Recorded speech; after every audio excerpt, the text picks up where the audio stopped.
10 জন senior নেতাকে ঈদের আগে মুক্তি দেওয়ার প্রক্রিয়া নিয়ে আলাপ আলোচনা শুরু হয়েছে।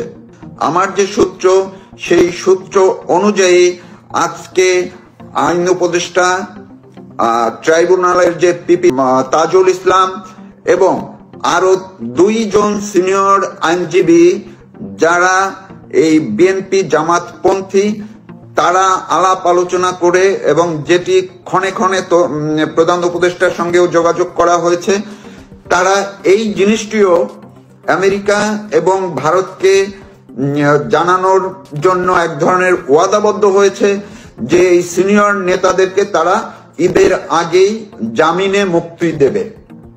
এবং বাকিদের ক্ষেত্রে আলাপ আলোচনা সেটি এখন পর্যন্ত কোনো পর্যায়ে আসেনি, কিন্তু সিনিয়র 10 জনকে তারা এনিহাও ঈদের আগে জামিন দিয়ে সেটি দেখাতে হবে যে না, তারা অন্ততপক্ষে কিছুটা নিজেদের অস্তিত্ব রক্ষার জন্য তারা কিছু কাজ করবে।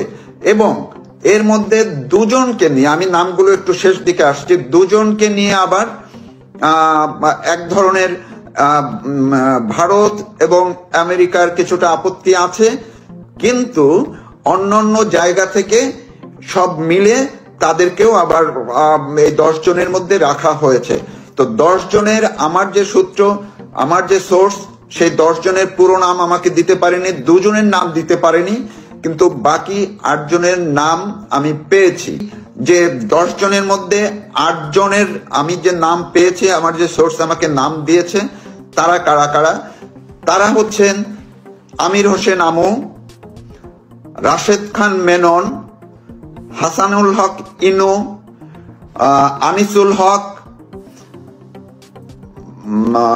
সালমান এফ রহমান, কামাল মজুমদার, বিচারপতি মানিক এবং দীপুমণি।